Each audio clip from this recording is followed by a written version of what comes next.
272ویں رات۔ شہرزاد نے کہا، جب درباز کے وزیر نے کہا کہ انس الوجود کے بغیر اپنے وطن جانا ممکن نہیں، اور جب بادشاہ شامخ نے وزیر ابراہیم کو اس کے ہمراہ روانہ کیا کہ وہ مل کر انس الوجود کو تلاش کریں، اور وہ اس کی تلاش میں نکل کھڑے ہوئے، تو اب شہرزاد نے کہا کہ جب بادشاہ شامخ کا وزیر ابراہیم بادشاہ درباز کے وزیر کو اپنے ساتھ لے کر چل دیا کہ جا کر انس الوجود کو تلاش کریں، اور جہاں کہیں ان کا گزر ہوتا وہ ان سے انس الوجود کے بارے میں دریافت کرتے، یہاں تک کہ انہوں نے اس ملک کے ہر قبیلے اور ہر عرب اور غیر عرب قوم سے اس کے متعلق دریافت کیا، اور ان سے سوال کرتے اور کہتے کہ اس نام اور صفت کا کوئی شخص تو تمہارے علاقے سے نہیں گزرا؟ وہ جواب میں کہتے کہ ہمیں اس کی خبر نہیں۔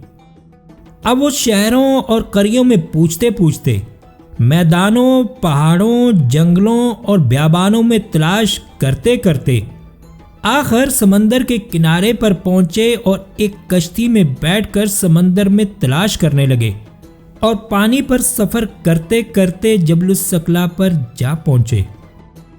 اسی دوران جب یہ لوگ سمندر پر پہنچے تھے اور پانی پر اپنا سفر شروع کیا تھا، تو انس الوجود کو وہ اصفہانی خادم محل کے اندر لے جا چکا تھا، اور وہ وہاں آرام سے دن گزار رہا تھا، لیکن اسے پتہ نہ چل سکا کہ وزیر زادی ورد فی الاکمام اس محل میں ہے بھی کہ نہیں۔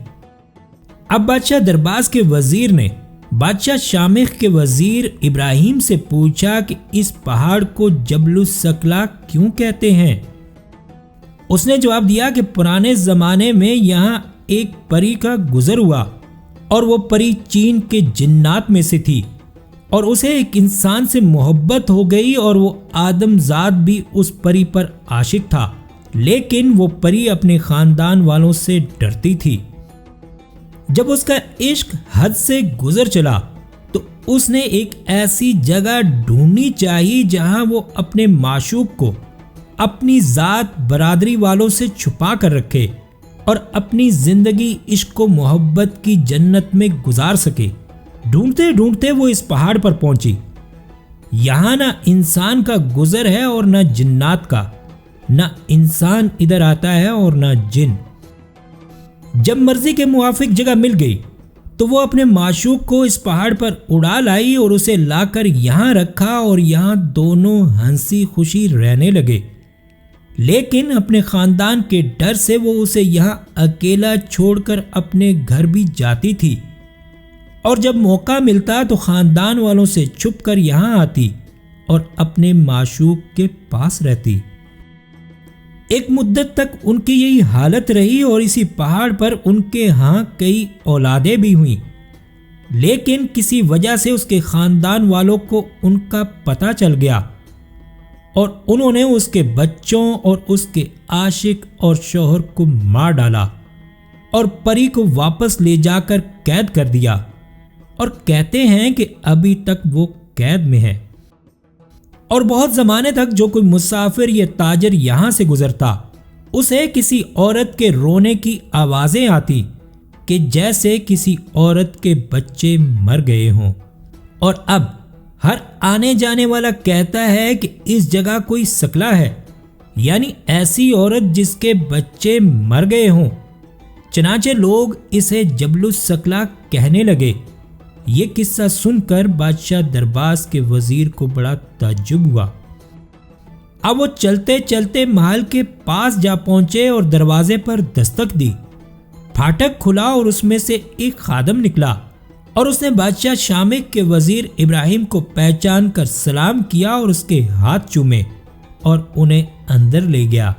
محل میں داخل ہو کر وزیر ابراہیم نے دیکھا کہ محل میں ایک فقیر بیٹھا ہوا ہے جسے وہ نہیں جانتا تھا، اور نہ اس نے ایسے کسی شخص کو ان کے ساتھ روانہ ہونے کا حکم دیا تھا۔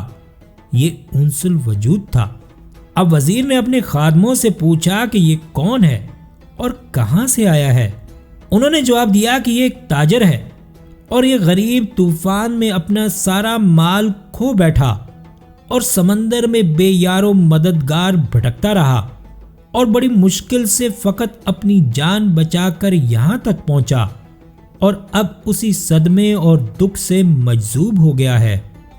اسے انس الوجود کو وہیں چھوڑ کر وزیر محل میں پہنچا اور اپنی بیٹی کے بارے میں دریافت کیا، لیکن اس کا کہیں نشان تک نہ پایا، اور وزیر نے کنیزوں سے جو وہاں موجود تھیں اس کے متعلق پوچھا۔